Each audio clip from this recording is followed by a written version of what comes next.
Today's video, we are going to discuss some launch related activities on the Amazon platform. So, if you are a new seller and after learning through all the USP coaching content, you are going to do the launch for the very first time, I really suggest you to send an inventory which should not have value of more than $5,000 to $7,000, even if you know that the required budget for this launch is around 70,000, 80,000, maybe $100,000. The whole intention is there are around 7 to 8, or I would say around dozen of different metrics which can have some issue or a error in that particular metric, which can jeopardize all of your launch. For example, your niche is not related to fashion or baby, but there are some niches which are related to home and kitchen, and their return rate is normal around 14%, 13%. There are some niches which has very poor conversion, which is pretty normal for that particular niche, that can be 4%, 5%. Then if you are doing it for the very first time, you can have some issue in the FBA fee tier. You could not keep in mind about the dimension and the product weight, and the FBA fee tier or the FBA fee charges now is much higher than what you had planned or predicted, and it has put a permanent kind of impact on the profit margin of all of your products in the first inventory. There can be scenarios where you fail to identify the quality issues from supplier, and now you are getting some negative reviews, or you fail to identify the right design, the right micro niche, or let's say there can be some issues in the label. There are some minor issues which you can face if you're doing it for the very first time, or if you are jumping into a entirely new niche. Then I really suggest, if you're a new player in the market, basically I really suggest to start with the $6,000 to $7,000 should be the cost for the first inventory. And then once you test out these things and you know you have wasted the honeymoon period, you can always put different labels on the remaining inventory which is at the supplier end, or you can order new inventory and put new labels on that particular new inventory, and you can send that as the new SN.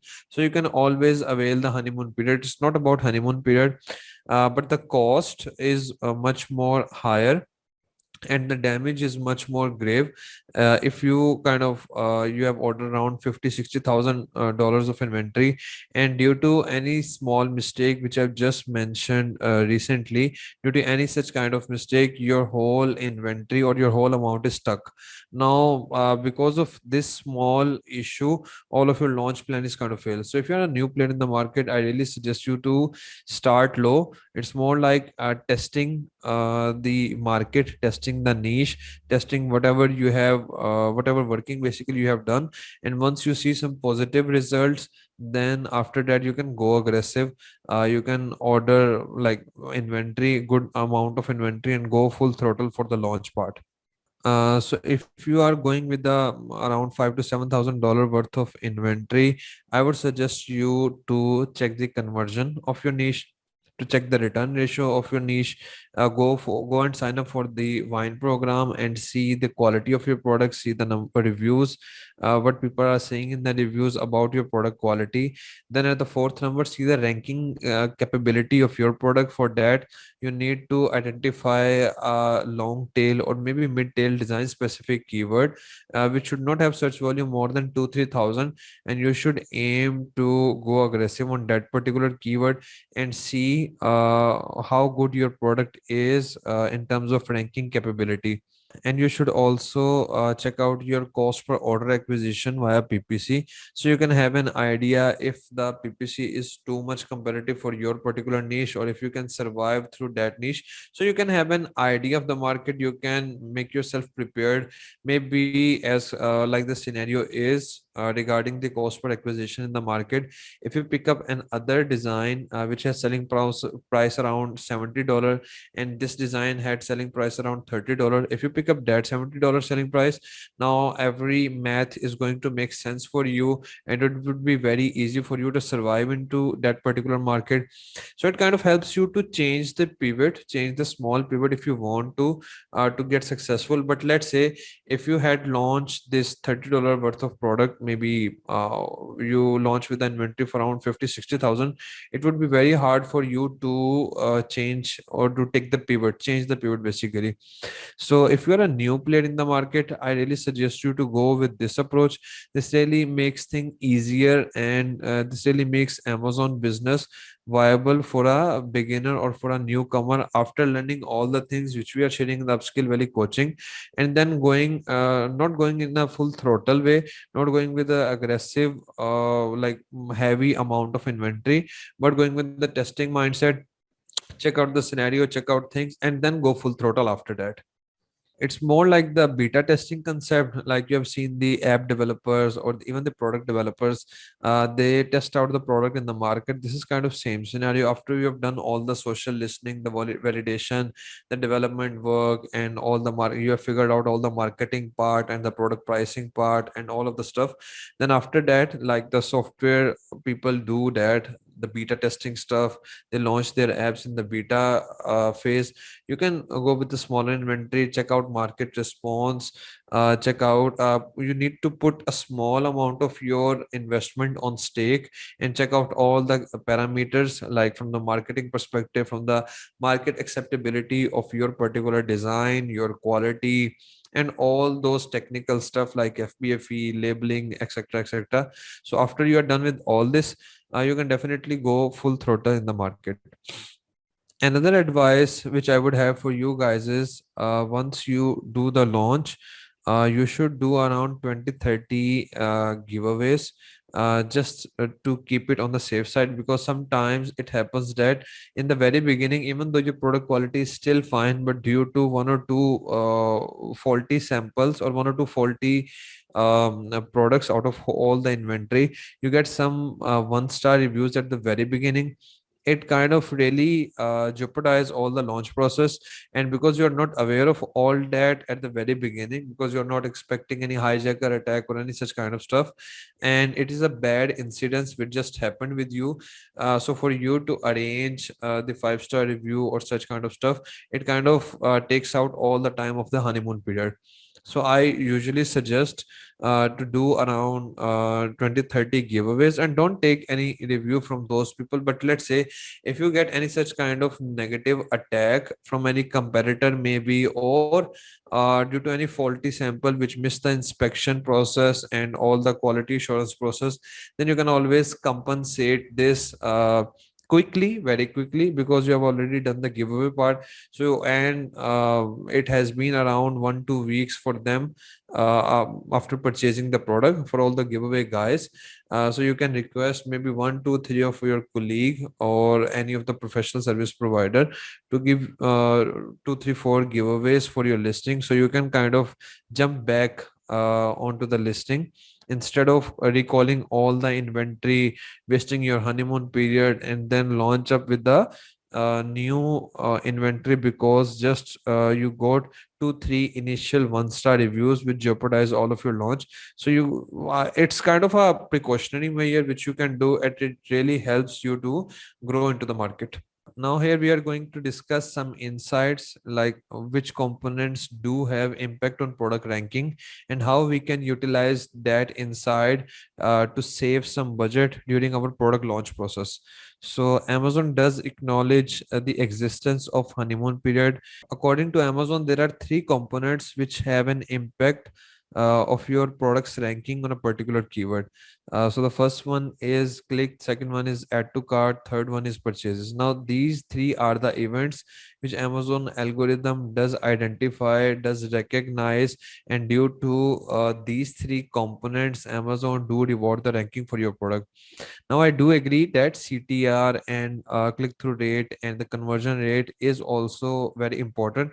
But then again, these three are the events. These three basically basically are the activities or events which Amazon do recognize or do acknowledge, and then you can have a comparison how on how many add to carts your products are is having, upon how many keyword upon how many clicks basically, and then again how many purchases your product is having upon how many clicks. That's all very relatable, that's all do have impact. But there are three events. The first one is click, the second event is add to cart, the third event is purchase, and all those click through rate and conversion rate are because of these three events. Now these three events do have an impact on Amazon algorithm, which helps the algorithm to identify or to kind of assign rank to your product on a particular keyword. Another insight is, according to Amazon, around 80% purchases on a particular keyword is happening on the first page. Around 80% purchases are happening on the first page, and the second, third, fourth, fifth page, and so on and so forth. Those pages have very negligible amount of sales on that particular keyword. Now the question here is, if the purchase event out of those three events, click, add to cart, and purchase, if the purchase event is not happening beyond the bottom of the first page, it's not happening on the second, third, fourth page for most of the products. There are some highly competitive niches where the purchase event does happen till the second or third page, but for the majority of the products, the purchase event is not happening beyond the bottom of the first page. So with all this information, a question arises, basically how the products are ranked on the second page, on the third page, why they are not ranked on 17th page or 20th page, how things are defined here. Because out of those three events, one of the key event, which is purchases, it is only restricted till the bottom of the first page. Now it's kind of consumer behavior, it's not dictated by Amazon, but it's how consumer are doing things.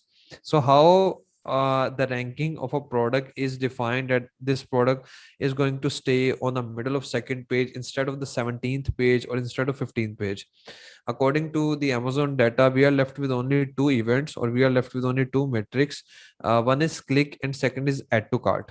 So we got the insight here that if we play only with the clicks and add to carts and not with the purchases, we can rank our product till the top of the second. Top of first page, we need to have the event of purchases to get this job done. Now, how we can get this job done? We can definitely have clicks from Amazon Advertising Console, from Amazon PPC. But another concern here is Amazon PPC clicks are quite expensive. There are some products for which the click is around $5, $6, $4, while the product selling price is only around 20, $25. So in the supplement niches, or maybe in very competitive niches, you would find Amazon PPC clicks around $8 to $9 as well. So what is the plan of action here? When we know that the PPC clicks are quite expensive, the plan here is to keep getting the clicks from Amazon PPC, but then also add Google Ads PPC clicks here as well, like the clicks from the Google Ads side.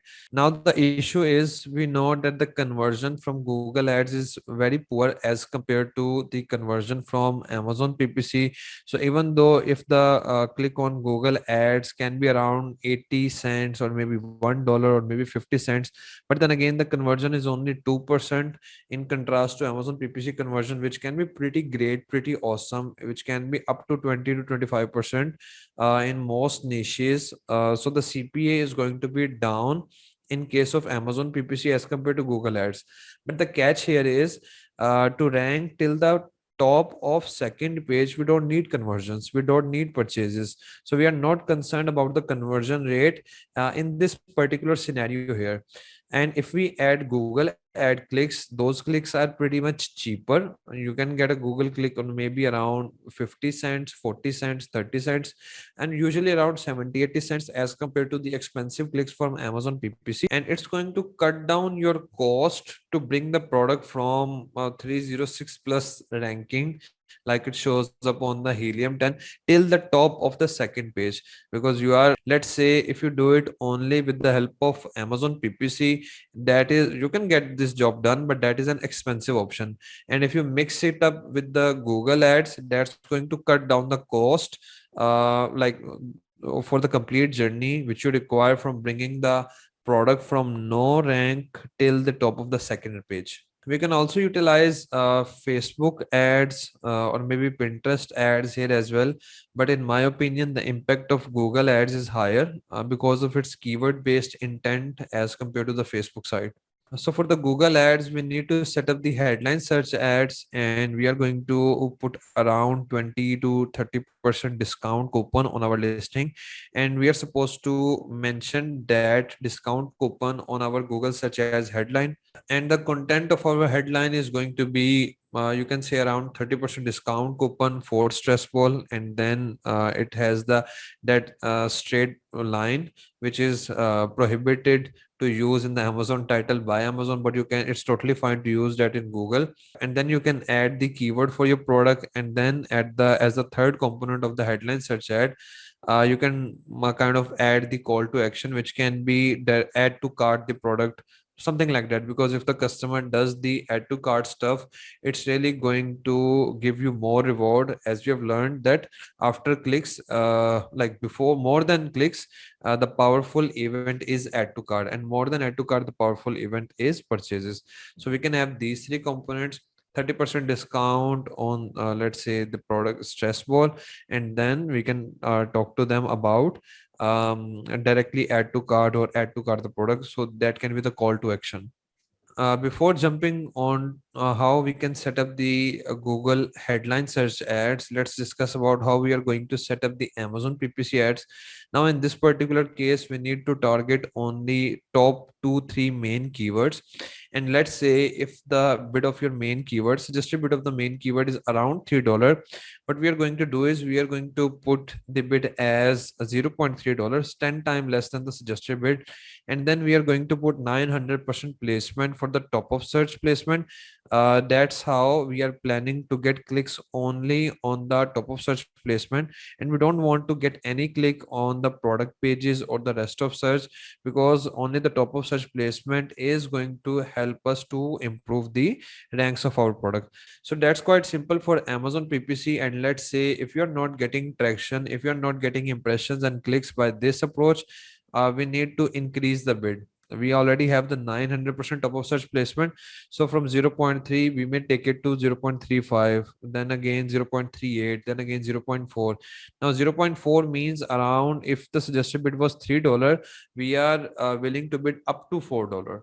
So just by increasing it from 0.3 to 0.4, because we have the 900% placement, it's going to increase the actual bid which we are willing to offer from $3 to $4. So we need to increase the bid till we start getting traction, and till the budget is start getting consumed on the Amazon PPC part. With all this, let's see how we can set up the Google headline search ads. Let me share the screen here. So here is the create a campaign section in Google Ads. Our campaign objective is going to be website traffic. You can skip this conversion action. We don't need that. Then at the select a campaign type, we need to select on the search. These days, this Performance Max is doing very well. It kind of, when you select the Performance Max, it's going to run video, shopping, display, search, headline search ad, all those kinds of ad to see what type of ad is working for you. So basically, Google Ads do all the legwork for you and do all the optimization. But for this particular task, we need to select the headline search ad, and here we need to mention the URL of our listing. We can mention the direct URL of our listing, and you need to give a name to your campaign. And then in the bidding part, what do you want to focus on? We want to focus on clicks, because we really need clicks. We are not concerned about the conversion here. You can set a maximum cost per click, a bid limit to 50 cent. It's up to you. You can do that. 30 cent, 50 cent, 70 cent. Sometime it keeps on consuming, and that is totally fine. Even if the click is cheaper, that is totally fine with us, because our aim is to get clicks, not to get conversion here. So after that, we need to click on next. Around the network, usually we skip that, but in this particular case, we are fine with the search network or the display network. So wherever Google ads show your ads until we are getting clicks, that's totally fine with us. Now in the location, you need to set the location of your target country. Like you're selling in USA, then here it's going to be USA. English is by default setup. Then we click on the next. Okay, so here are the keywords. It is an important guideline. We can only have on top 4 5 keywords. And here is an important guideline which I would like you guys to read here. In the dictionary of Google Ads, if you have a keyword simply written like this, it means the keyword is going to be targeted in the broad match by the Google Ads. And if you add inverted commas surrounding the keyword, then it means you want this keyword to be targeted as the phrase match. And if you have the bracket surrounding the keyword, it means you want the keyword to be targeted as the exact match. So here is the guideline written. We need to select only top 4 5 keywords, and we need to encircle them with the bracket. So Google only does the exact match here. On the headline part here, what I was talking about, in the three headline, that can be 30%, maybe 40%, whatever discount offer you are willing, that should be break even. I don't think you should go into loss, but around 25% or 30% discount coupon till, you can say, end of this month, or you can put a date till 30 June, um, till maybe 15th of December, any such kind of stuff. Then the second headline, there should be name of your product like squishy stress ball or stress ball fidget toys. Then in the headline 3 should be add to cart the product, such kind of stuff. So these should be the three headlines. Then you can put up all the headline stuff, all the description stuff, and proceed further on setting up the ad. For budget, I would suggest you to start the budget with around $10. And if the budget is all consuming on the Google Ads part, and you can also start with around $10 for the Amazon PPC. If you see that the Amazon PPC budget or the Google Ads budget is not consumed, then in the Amazon PPC case, you need to increase the bid slightly, like from 0.30 to 0.33 or 35, 37, 40. But you need to do it quickly. You can't waste around 4 or 5 days in doing all this. And for the Google Ads part, you can add the budget, but what should be the criteria? Should you improve the bid or increase the bid in case of Amazon PPC, or increase the budget directly in case of Google Ads? The criteria is your keyword ranks basically on Helium 10 keyword tracker. If your ranks are improving, then that's totally fine. If your ranks are not improving, our action number one is going to be increasing the bid of the Amazon PPC. Let's say if your Amazon PPC budget is being consumed, still your ranks are not improving, then we are going to increase the budget, not the bid part. And along with that part, we can also increase the budget for the Google Ads, and we can increase it in a slight manner, maybe from $10 to $15 both, then to $20. But the criteria should be improvement in the keyword tracker ranks for your particular product. If your ranks are improving, then that's totally fine. If your ranks are not improving, then in the case of Amazon PPC, you need to make sure your budget is being consumed totally. Otherwise, you need to increase the bid. And if your budget is being consumed, still your ranks are not improving, then you need to increase the budget. And also in case of Google Ads, you also need to increase the budget, and you need to increase it till that level that you see that your keyword organic ranks are improving on the keyword tracker till the top of the second page. Once it go to the top of second page, then we are going to set up our PPC launch campaigns, which we are going to discuss in the next session. How we can set up PPC launch campaigns, what is the current protocol, how we are supposed to do that, and all such kind of stuff. But utilizing this approach really helps you to save good amount of dollars or good amount of pounds, to which is usually spent in bringing the product from scratch till the top of the second page. If you're simply running PPC, then it takes, I would say, around 50 to 70% more budget than it would consume with this approach, like Google Ads and the PPC, and only intention is to get clicks. the budget, if you simply done PPC and go aggressive, then to rank the product till the top of the second page, it's going to consume more budget as compared to this current strategy which I've just mentioned to you guys. So this is what we are supposed to do for improving the ranks of our product till the second page. And what we are supposed to do after that, we are going to discuss that in the next session. So that's all from this video. See you soon in the next one. Till then, goodbye.